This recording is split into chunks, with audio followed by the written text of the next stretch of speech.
Your first time back on a TED Women's stage. Nice to see everyone. It's always so nice to look out and see so many women. It's so not my regular experience, as I know anyone else's. So when we first started talking about maybe the subject wouldn't be social media, which we assumed it would be, but that you had very much on your mind the missing leadership positions, particularly in the sector of technology and social media. But how did that evolve for you as a thought and end up being the TED Talk that you gave? So I was really scared to get on this stage and talk about women because I grew up in the business world, as I think so many of us do.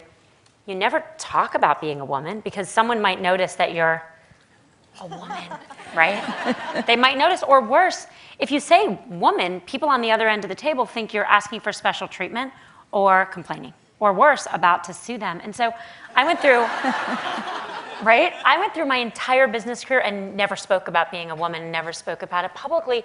But I also had noticed that it wasn't working. I came out of college over 20 years ago, and I thought that, you know, look, all of my peers were men and women, all the people above me were all men, but that would change because your generation had done such an amazing job fighting for equality. Equality was now ours for the taking. And it wasn't, because year after year, I was one of fewer and fewer, and now often the only woman in a room. And I talked to a bunch of people about, should I give a speech at TED Women about women? And they said, oh, no. It will end your business career.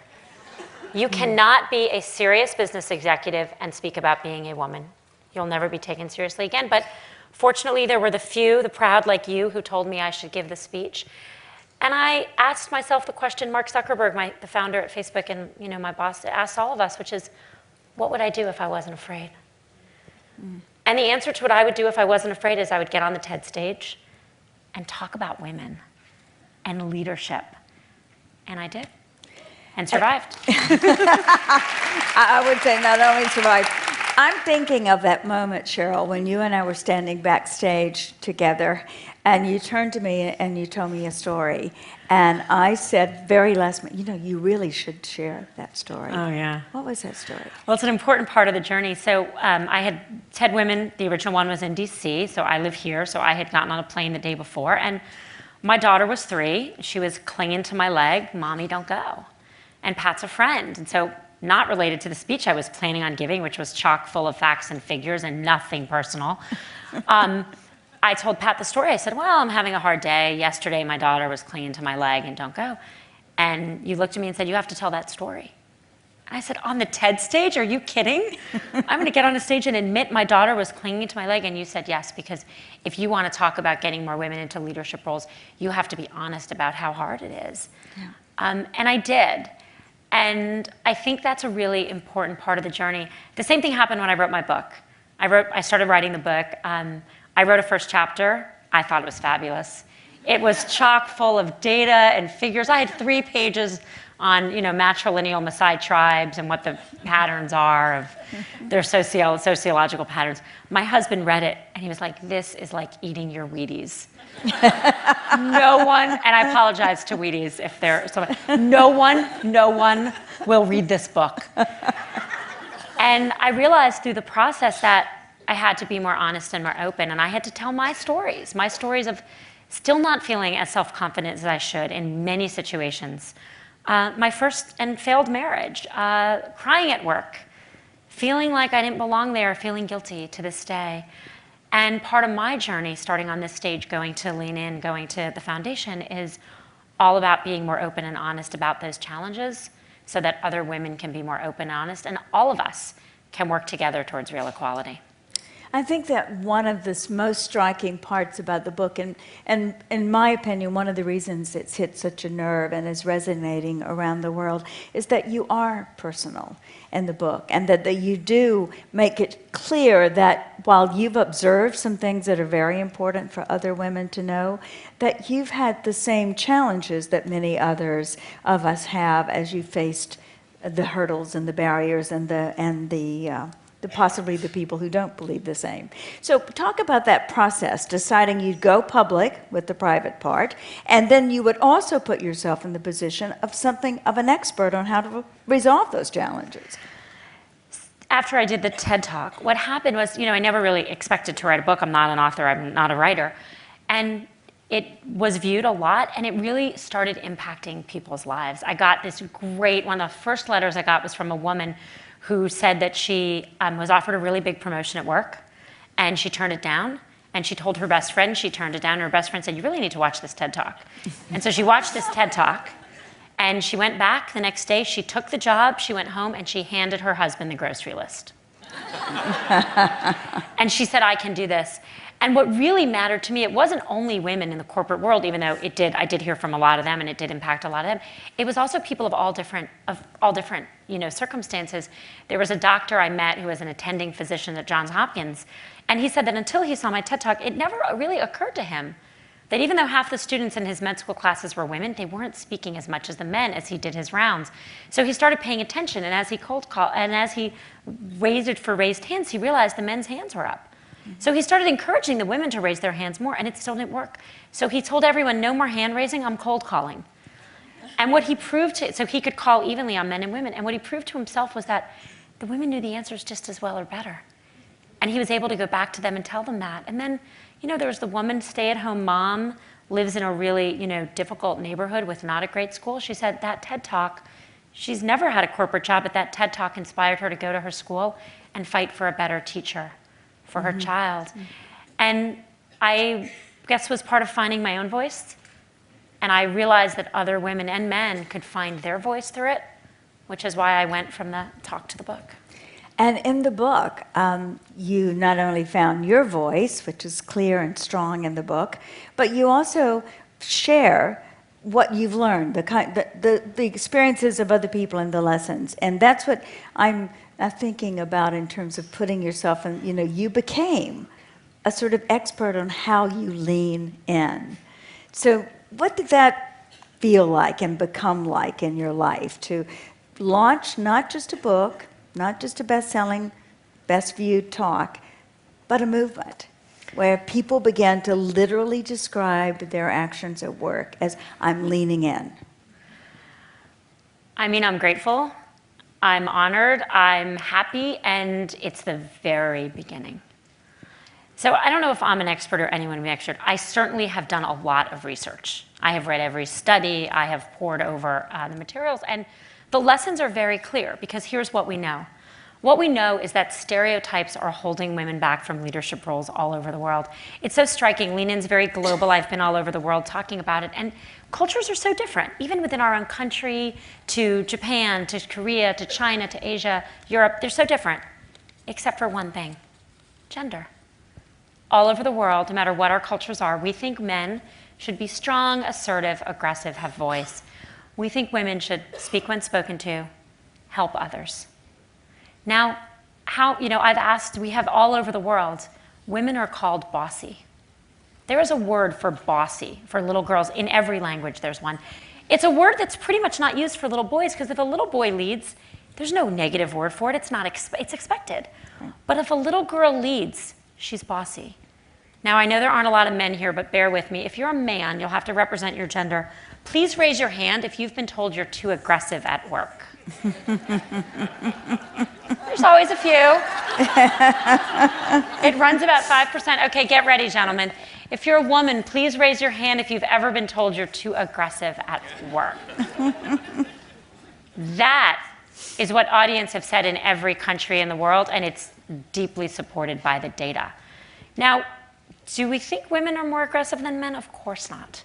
It's just that we judge them through a different lens, and a lot of the character traits that you must exhibit to perform at work to get results to lead are ones that we think in a man, he's a boss, and in a woman, she's bossy. And the good news about this is that we can change this by acknowledging it. One of the happiest moments I had in this whole journey is after the book came out, I stood on a stage with John Chambers, the CEO of Cisco. He read the book. He stood on a stage with me. He invited me in front of his whole management team, men and women, and he said, I thought we were good at this. I thought I was good at this, and then I read this book. And I realized that my company, we have called all of our senior women too aggressive, and I'm standing on this stage, and I'm sorry, and I want you to know we're never going to do it again. Wow. Can we send that to a lot of other people? And So John is doing that because he believes it's good for his company. And so this kind of acknowledgement of these biases can change it. And so next time y'all see someone call a little girl bossy, you walk right up to that person, big smile, and you say, that little girl's not bossy. That little girl has executive leadership skills. I know that's what you're telling your daughter. Absolutely. And you did focus on the book, and the reason, as you said in writing it, was to create a dialogue about this. I mean, let's just put it out there, face the fact that women are in a time where we have more open doors and more opportunities are still not getting to the leadership positions. So in the months that have come since the book, in which Lean In focused on that and said, here are some of the challenges that remain, and many of them we have to own within ourselves and look at ourselves. What has changed? Have you seen changes? Well, there's certainly more dialogue, which is great, but what really matters to me, and I think all of us, is action. So everywhere I go, CEOs, they're mostly men, say to me, you're costing me so much money. Because all the women want to be paid as much as the men. And to them I say, I'm not sorry at all. At all. I mean, the women should be paid as much as the men. Everywhere I go, women tell me they ask for raises. Everywhere I go, women say they're getting better relationships with their spouses, asking for more help at home, asking for the promotions they should be getting at work, and importantly, believing it themselves, even little things. One of the governors of one of the states told me that he didn't realize that more women were, in fact, literally sitting on the side of the room, which they are, and now he made a rule that all the women on his staff need to sit at the table. The foundation I started along with the book Lean In helps women or men start circles, small groups. It can be 10, it can be however you want, which meet once a month. I would have hoped that by now we'd have about 500 circles. That would have been great. 500 times roughly 10. There are over 12,000 circles in 50 countries in the world. Wow, and these are amazing. people who are meeting every single month. I met one of them, I was in Beijing. A group of women, they're all about 29 or 30. They started the first Lean In circle in Beijing. Several of them grew up in very poor rural China. These women are 29. They are told by their society that they are left over because they are not yet married. And the process of coming together once a month in the meeting is helping them define who they are for themselves, what they want in their careers, the kind of partners they want, if at all. And I looked at them, we went around and introduced ourselves, and they all said their names and where they're from. And I said, I'm Sheryl Sandberg, and this was my dream. And I kind of just started crying, right? Which I admit I do, right? I've talked about it before. But the fact that a woman so far away out in the world, who grew up in a rural village, who's being told to marry someone she doesn't want to marry, can now go meet once a month with a group of people and refuse that and find life on her own terms, that's the kind of change we have to hope for. Have you been surprised by the global nature of the message? Because I think when the book first came out, many people thought, well, this is a really important handbook for young women on their way up. They need to look at this, anticipate the barriers and recognize them, put them out in the open, have the dialogue about it. But that it's really for women who are doing that, pursuing the corporate world. And yet the book is being read, as you say, in rural and developing countries. What part of that has surprised you and perhaps led to a new perspective on your part? The book is about self-confidence and about equality. And it turns out everywhere in the world, women need more self-confidence because the world tells us we're not equal to men. Everywhere in the world, we live in a world where men get and women get or. I've never met a man who's been asked how he does it all. Again, I'm going to turn to the men in the audience. Please raise your hand if you've been asked, how do you do it all? Men only. A woman, please raise your hand if you've been asked how you do it all. We assume men can do it all / have jobs and children. We assume women can't, and that's ridiculous because the great majority of women everywhere in the world, including the United States, work full-time and have children. And I think people don't fully understand how broad the message is. There is a circle that's been started for rescued sex workers in Miami. They're using Lean In to help people make the transition back to what would be a fair life, really rescuing them from their pimps and using it. There are Dress for Success groups in Texas which are using the book for women who have never been to college. And we know there are groups all the way to Ethiopia. And so these messages of equality, of how women are told they can't have what men can have, how we assume that leadership is for men, how we assume that voice is for men, these affect all of us, and I think they are very universal. And it's part of what TED Women does. It unites all of us in a cause we have to believe in, which is more women, more voice, more equality. If you were invited now to make another TED Women talk, what would you say that is a result of this experience for you personally and what you've learned about women and men as you've made this journey? I think I would say, I tried to say this strongly, but I think I can say it more strongly. I want to say that the status quo is not enough, that it's not good enough, that it's not changing quickly enough. Since I gave my TED Talk and published my book, another year of data came out from the US Census. And you know what we found?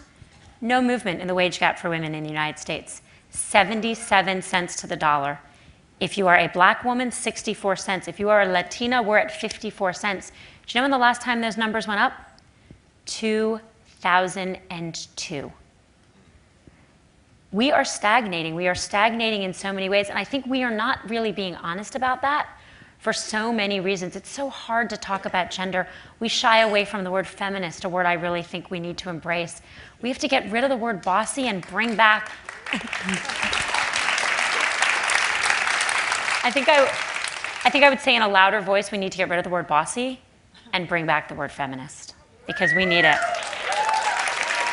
And we all need to do a lot more leaning in. A lot more leaning in. Thank you, Sheryl. Thanks Thanks for leaning in and saying yes. Thank you.